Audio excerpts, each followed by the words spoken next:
अस्सलाम वालेकुम एवरीवन। तो हम जो अगला टॉपिक करने लगे एनजीआईटी वो है सूडोमेम्ब्रेनस कोलाइटिस। ये बहुत ज़्यादा रिपीट होने वाला क्वेश्चन है। इसमें से मैं आपको सारी बातें बताऊंगी जो एमसीक्यूज में आती हैं रिपीटेडली। इसमें से 15 to 20 एमसीक्यूज तो सिर्फ एक छोटे से टॉपिक में से आए भी हैं। ठीक है, सूडोमेम्ब्रेनस कोलाइटिस जिस तरह नाम बता रहे हैं कि कोलाइटिस का मतलब है कि कॉलन में कोई इन्फ्लेमेशन है, और सूडोमेम्ब्रेन का मतलब है कि कॉलन में यानी लार्ज इंटेस्टाइन में कोई ऐसी इन्फ्लेमेशन हुई है जिसकी वजह से एक पूरी मेम्ब्रेन बन गई है, और वो ट्रू मेम्ब्रेन नहीं, एक फॉल्स मेम्ब्रेन है, सूडोमेम्ब्रेन है। तो बेसिकली सूडोमेम्ब्रेनस कोलाइटिस यही एक चीज है कि इसमें इंटेस्टिनल इन्फ्लेमेशन होती है और एक मेम्ब्रेनस पैच बन जाते हैं कॉलन के अंदर, लेकिन वो असली मेम्ब्रेन नहीं होती, वो एक फॉल्स मेम्ब्रेन होती है, और उसके रिजल्ट में पेशेंट को डायरिया और एब्डोमिनल पेन होता है। इसका सिनेरियो बहुत दफा आता है, और आपको पता है कि इसका पॉजिटिव वजह क्या होती है कि गट के नॉर्मल फ्लोरा यानी नॉर्मल माइक्रो ऑर्गेनिज्म जो गट में प्रेजेंट है, जो हेल्दी गट को रखने के लिए जिम्मेदार है, वो सप्रेस हो जाए तो सूडोमेम्ब्रेनस कोलाइटिस होने का रिस्क बढ़ जाता है। ठीक है, और वो सप्रेस होने की सबसे कॉमन वजह जो आजकल है वो सेफलोस्पोरिन्स एंटीबायोटिक्स है। ये बात याद रखिएगा, किसी जमाने में जब हमने एमबीबीएस में पढ़ा था तो उस वक्त हम सबसे most common cause clindamycin antibiotic को कहते थे, लेकिन अब क्लिंडामाइसिन सेकंड लाइन पे फर्स्ट मोस्ट कॉमन कॉज सेफलोस्पोरिन्स है, and second most common cause clindamycin है, एंड थर्ड कॉमन कॉज है वो प्रोटॉन पंप इनहिबिटर्स का बहुत ज्यादा यूज है। ठीक है, पीपीआई जो हम राइजिक और ओमेप्राजोल वगैरह बहुत ज्यादा यूज करें उससे भी हो जाता है। तो आपके पास सिनेरियो जो आएगा ना, याद रखना एक ही तरह का सिनेरियो हमेशा आता है कि a patient was admitted in hospital for a respiratory tract infection. He received 5 days of antibiotic course. आपको बताते हैं सेफेक्सिम ली थी या सेफ्ट्रेक्सोन ली थी, after which he complained of on 10th day he complained of diarrhea and severe abdominal pain, और उसके बाद उसकी लैब्स कराई तो उसमें TLC 19,000 था, और जो अल्ट्रासाउंड था वो शोज के डायलेटेड मेगाकोलन ऑफ 4.5 सेंटीमीटर। ठीक है, तो बताएं कि what will be the treatment of choice. अब उन्होंने सवेयर कोलाइटिस की हमें यहाँ पर एग्जांपल दी, और सवेयर में जो ट्रीटमेंट होता है सवेयर में लाइफ थ्रेटनिंग का दिया सिनेरियो। लाइफ थ्रेटनिंग का ट्रीटमेंट मैं आपको भी बताऊंगी, वो आपने इसमें बताना है। सिनेरियो वो हमेशा इसी तरह का बताते हैं कि मरीज था, वो हॉस्पिटल में एडमिट था और उसे एंटीबायोटिक्स लगी थी और बेहतर हो रहा था, और अचानक से उसे डायरिया डेवलप हो गया। तो सबसे पहला आपका शक सूडोमेम्ब्रेनस की तरफ जाना चाहिए। दूसरा तरीका ये होता है कि एक पेशेंट का बहुत लंबे अर्से से पीपीआई ले रहा था क्योंकि उसे गर्ड था, और अब उसे डायरिया डेवलप हो गया, वो डायरिया सेटल नहीं हो रहा, और उसके साथ उसको बहुत सेवियर एब्डोमिनल पेन भी हो रही है। तो पीपीआई के यूज से भी ये हो सकता है। ये दोनों तरह से सिनेरियो आता है, लेकिन ज्यादा कॉमन सेफलोस्पोरिन से आता है, ये कॉज होगी।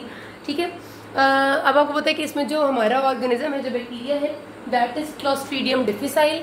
वो आपसे ये भी पूछ लेते हैं कि इसका मैनेजमेंट कैसे होगी, वो आपसे बैक्टीरिया का नाम भी पूछ लेते हैं, what will be the positive organism. कभी कभी वो आपको बैक्टीरिया का नाम खुद बता देते हैं और कहते हैं कि अब आपसे ग्रेड करें कि अगर इसकी रिकरेंट एपिसोड हुई है 12 हफ्ते बाद तो क्या करेंगे। ठीक है, तो आपके सारे एमसीक्यूज हैं आपके रिपीट होने वाले, इसलिए गौर से सुनना है।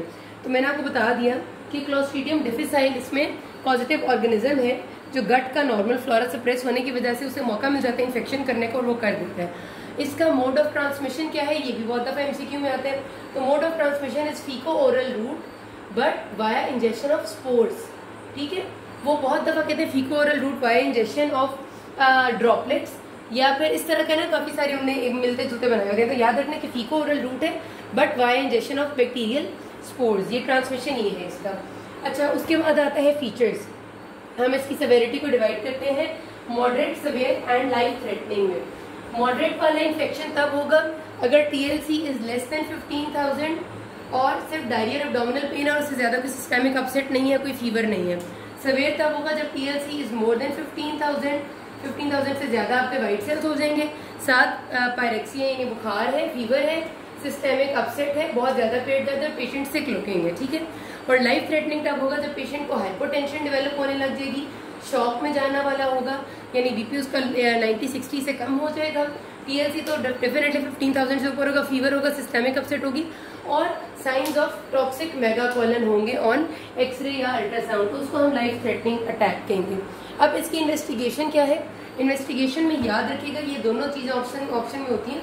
तो इन्वेस्टिगेशन में जो चॉइस ऑफ इन्वेस्टिगेशन है आपकी वो क्लोस्ट्रीडियम डिफिसाइल टॉक्सिन है स्टूल में। ठीक है, क्लोस्ट्रीडियम डिफिसाइल टॉक्सिन को डिटेक्ट करना है स्टूल में, क्लोस्ट्रीडियम डिफिसाइल एंटीजन नहीं करना, दोनों आपके ऑप्शन में आते हैं। तो clostridium difficile toxin in stool sample not in blood is the investigation of choice, और जब क्लोस्ट्रीडियम डिफिसाइल एंटीजन लिखा हो तो that is not investigation of choice. ठीक है, ट्रीटमेंट को डिपेंड करते हैं हम फर्स्ट लाइन ट्रीटमेंट पेशेंट को।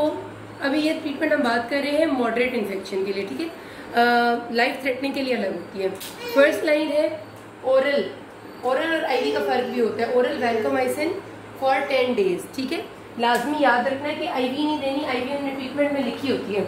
Oral vancomycin for 10 days first line, अगर उससे रिजॉल्व नहीं होता तो ओरल फिडॉक्सामिसिन, फिडैक्सोमिसिन, ठीक है, ये सेकेंड लाइन ट्रीटमेंट है। ओरल फिडैक्सोमिसिन फॉर 10 डेज अगर वैनको से बिल्कुल सेटल नहीं हो रहा तो ये ध्यान में रखिएगा कि ट्रीटमेंट की रेजिमेंट ऐसे ही जाती है। पिछली वाली जो 5-6 साल पहले की गाइडलाइंस है उसमें वैनकोमाइसिन थी और साथ मेट्रोनिडाजोल थी, अब बदल गई है।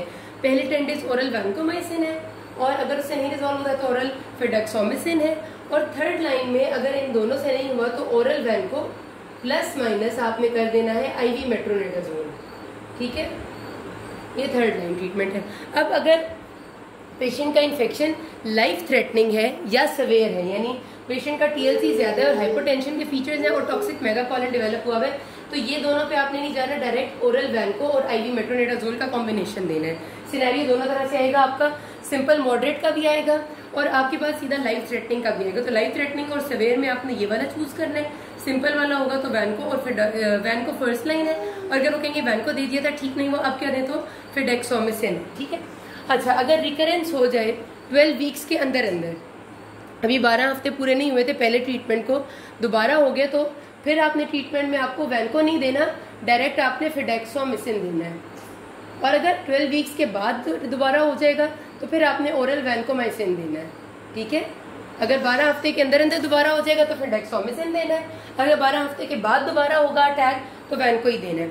अब अगर एक पेशेंट को साल में 2 से ज्यादा एपिसोड्स हो रहे हैं सूडोमेम्ब्रेनस कोलाइटिस के बार बार हो रहे हैं तो उसके लिए ट्रीटमेंट क्या है, तो एंटीबॉडी है जो मोनोक्लोनल एंटीबॉडी बेज़लोटुक्सुमैब, जो अभी तक नाइस के मुताबिक बिल्कुल लाइसेंस तो नहीं हुई इस्तेमाल के लिए, लेकिन इसके एमसीक्यूज आते हैं, ठीक है। वो कहते हैं कि एक पेशेंट था सूडोमोनास को लंबा सिनेरियो बना के देते हैं, इसी तरह से कि अस्पताल आया, दाखिल हुआ, उसे सूडोमोनास कोलाइटिस हुआ, ट्रीट हुआ, दोबारा आया, फिर हो गया, तो उसको साल में 3 एपिसोड हो गए, तो कौन सी एंटीबॉडी उसके लिए बेहतर है, तो बेज़लोटुक्सुमैब, ठीक है, ये याद रखना है आपने। बस यहाँ पर खत्म करते हैं, सब एमसीक्यूज थे, किसी कोई मसला के नाज में। Thank you.